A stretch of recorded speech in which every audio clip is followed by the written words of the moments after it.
हाँ भाई बच्चों, क्या हाल चाल है? बढ़िया है। अभी हम लोगों ने जो लास्ट क्लास पढ़ी थी, ठीक है, उसमें हम लोगों ने वर्ड के बारे में पढ़ा था। ठीक, उसमें हम लोगों ने कुछ चीज़ें पढ़ी थी और वो क्लास जहाँ पे छूटी थी उसी के आगे हम अपनी क्लास को कंटिन्यू करते हैं। ठीक है, आप लोग एक चीज़ देखो कि वो क्लास हम लोगों ने कहाँ तक पढ़ी थी। हम लोगों ने वर्ड से शुरू किया था, उसको अब एक बार रिकॉल कर लेना, ठीक है, फिर से देख लेना। तो वो क्लास हम लोगों ने वर्ड से शुरू करी थी और कहाँ तक आए थे? कॉन्टिनेंट तक आए थे, आपको याद होगा, नहीं तो पिछली वाली वीडियो देख लेना। फिर इधर ओशंस तक आए थे, फिर लाइंस या सर्कल्स पर आए थे और इधर सोलर सिस्टम। इतना हम लोगों ने पीछे की क्लास में पढ़ा था। अच्छा, ये पढ़ने का हमारा उद्देश्य क्या है कि हम लोगों को वर्ड से शुरू करना है और चलते चलते जाना है, चलते चलते जाना है और अपने गांव तक, अपने विलेज तक आना है। समझ रहे हो? यानी कि ये जो हमारी जर्नी होगी वो वर्ड टू विलेज की होगी। ठीक है, धीरे धीरे समझते जाइए, बहुत अच्छा लगेगा। ठीक, तो क्लास को हम लोग आगे बढ़ाते हैं। हम लोगों ने जहाँ पे क्लास छोड़ी थी लास्ट वाली, वो थी हमारी ये कॉन्टिनेंट पे। ठीक, कॉन्टिनेंट पे ना, तो कितने कॉन्टिनेंट्स होते हैं? 7। कितने कॉन्टिनेंट्स होते हैं? 7। यहाँ पे हमने उनके नाम लिख रखे हैं, आप इसको देखिए। ठीक, सबसे पहले लिखा हुआ है एशिया। ठीक है, स्पेलिंग लिखी हुई है और उसका नाम होगा एशिया। ठीक, सब लोग लिख के इसको याद कर लीजिएगा। दूसरा होगा अफ्रीका। ठीक, अफ्रीका स्पेलिंग लिखी हुई है। तीसरा हमारा जो कॉन्टिनेंट है वो होगा नॉर्थ अमेरिका।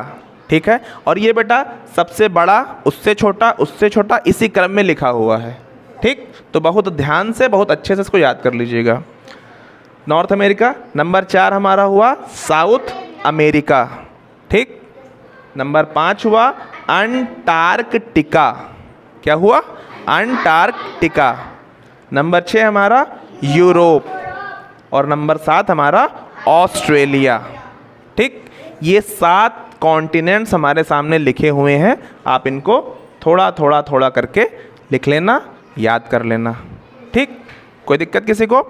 आप लोग इसको, वीडियो को रोक के इसको सारे अपने कॉपी में लिख लीजिए। ठीक, 2 मिनट का समय, इसको ज़रा लिखिए अपनी कॉपी में।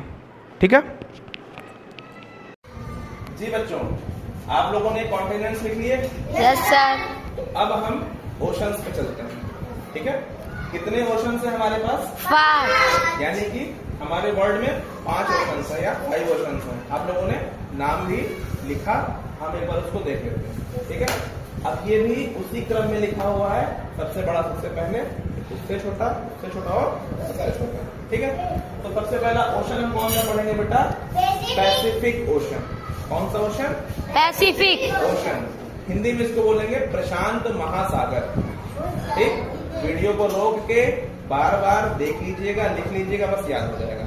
सबसे पहला हमारा जो ओशन है वो पैसिफिक ओशन। ठीक, नंबर 2 या नंबर 2 अटलांटिक ओशन। कौन सा? Atlantic ocean. वो हिंदी में भी अटलांटिक ही बोला जाता है। यस। ठीक, number 3 Indian ocean. Indian ocean. Hindi में इसको बोला जाएगा हिंद महासागर। ठीक, yes sir. 4th number Antarctic ocean. ठीक, क्या? Antarctic ocean. थोड़ा सा कठिन पड़ेगा लेकिन याद कर लोगे तो आराम हो जाएगा। Antarctic ocean. और अंटार्कटिक का मतलब हम लोगों ने पीछे क्या समझा था? दक्षिण या साउथ। अभी पढ़ा था ना हम लोगों ने पीछे क्लास में। Yes sir. तो अंटार्कटिक का मतलब क्या हुआ? दक्षिण या साउथ। और 5वां हमारा क्या हुआ? Arctic ocean. आर्कटिक का माने क्या पढ़ा था? उत्तर या नॉर्थ। समझ में आ गए? तो ये 5 ओशंस हमारे सामने हैं। वीडियो को रोक के इन सारे ओशंस को आप अपनी कॉपी में लिख लीजिए। ठीक है, चलिए लिखिए। नहीं तो ठीक है, अब हमको पढ़ना था अर्थ पे हमारी कितनी कितनी या कौन कौन सी लाइंस हैं। ठीक है, तो हम लोगों ने देखा बेटा कि हमारे अर्थ पे टोटल 5 लाइंस हैं। ठीक है, कितनी? 5 लाइंस। तो अब हम इसको देखते हैं कि ये कौन कौन सी लाइंस कहाँ कहाँ पे हैं। ठीक है, तो बेटा सबसे पहले आप देखो, ये जो इसके बीच वाला हिस्सा है, सबको दिख रहा है ना, ठीक। ये हमारे अर्थ के जो बीच वाला हिस्सा है, इसको बोला जाता है भूमध्य रेखा। क्या बोला जाता है? भूमध्य रेखा। इंग्लिश में इसको बोलते हैं बेटा इक्वेटर, ठीक। ये हमारी पहली रेखा हो गई। कोई दिक्कत किसी को? चलिए, इसके बाद आगे बढ़ते हैं। इसके जस्ट ऊपर ये हमारे लिखा है कर्क रेखा। क्या लिखा हुआ है? कर्क रेखा। इंग्लिश में इसको बोलते हैं कैंसर, ठीक। कोई दिक्कत वाली बात नहीं है। इसके ऊपर हम चले जाएं तो हमको एक दूसरी लाइन मिलेगी,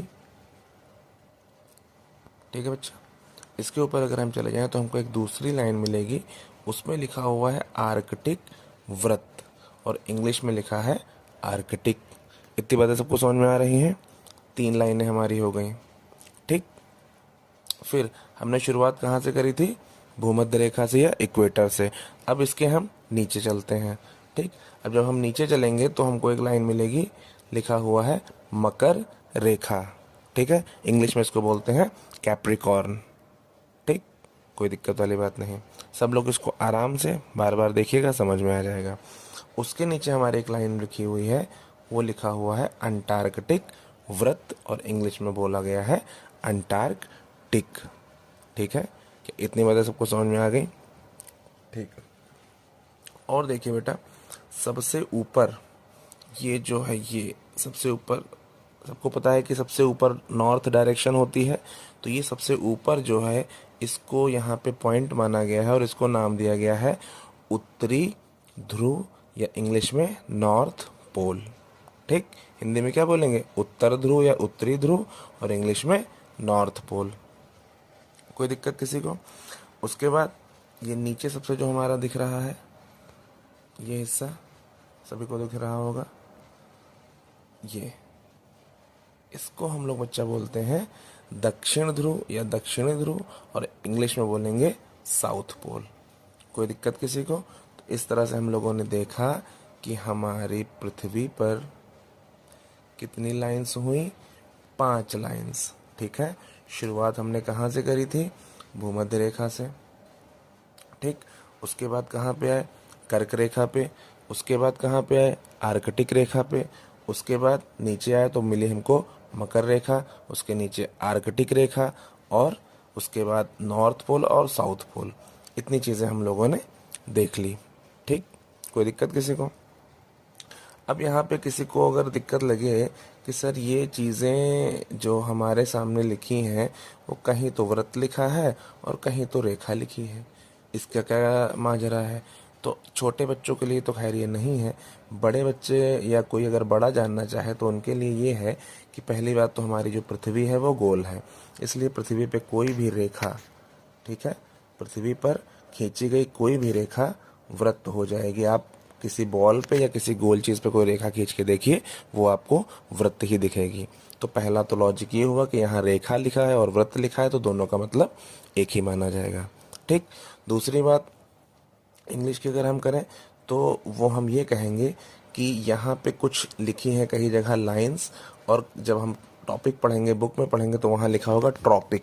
तो वो हम एक तरह से ये समझ सकते हैं कि वो रेंज को भी दिखाता है। जो आप थोड़े से बड़े होगे तो वो आपको समझ में आएगा। तो फिलहाल आप ये भी समझ सकते हो कि यहाँ पे जो हम लोग लाइंस पढ़ रहे हैं, उसको अगर हम दूसरे वर्ड्स में लिखें तो उसको हम लोग ट्रॉपिक भी कह सकते हैं। इसका मेन रीज़न जो होता है वो इस एरिया में जैसे जैसे टेम्परेचर घटता बढ़ता है उस हिसाब से होता है, ठीक है। तो फिलहाल छोटे लेवल पे, प्राइमरी लेवल पे हम केवल इतना जान लें कि रेखा, व्रत पृथ्वी के लिए एक ही चीज़ होगी, और लाइन और ट्रॉपिक पृथ्वी के लिए एक ही चीज़ होगी। फिर आपको जैसे भी इसको अगर लिखना है, जैसे हमको आर्कटिक सर्किल लिखना है तो व्रत की इंग्लिश सर्किल होती है, रेखा है तो कैंसर लाइन लिख लेना है या ट्रॉपिक ऑफ कैंसर लिख लेना है, भूमध्य रेखा को इक्वेटर ही बोला जाता है, मकर रेखा को कैप्रिकॉर्न लाइन बोल सकते हो या ट्रॉपिक ऑफ कैप्रिकॉर्न बोल सकते हो। तीसरा, आर्कटिक व्रत लिखा है तो उसको आप आर्कटिक सर्किल बोल सकते हो या आर्कटिक लाइन बोल सकते हो, ठीक। और ऊपर नॉर्थ पोल और साउथ पोल। तो देखा जाए तो टोटल हम लोगों को लाइंस तो मिलती हैं 5, ठीक है। क्या हमने कहा कि अगर हम लाइंस की बात करें तो हमको अगर हम लाइंस या सर्कल्स की बात करें तो वो हमको अर्थ पे मिलती हैं 5, लेकिन अगर हम टोटल कंटेंट की बात करें तो वो हमको मिल जाते हैं 7। ठीक, इतनी बातें सबको समझ में आ गई? Okay, thank you.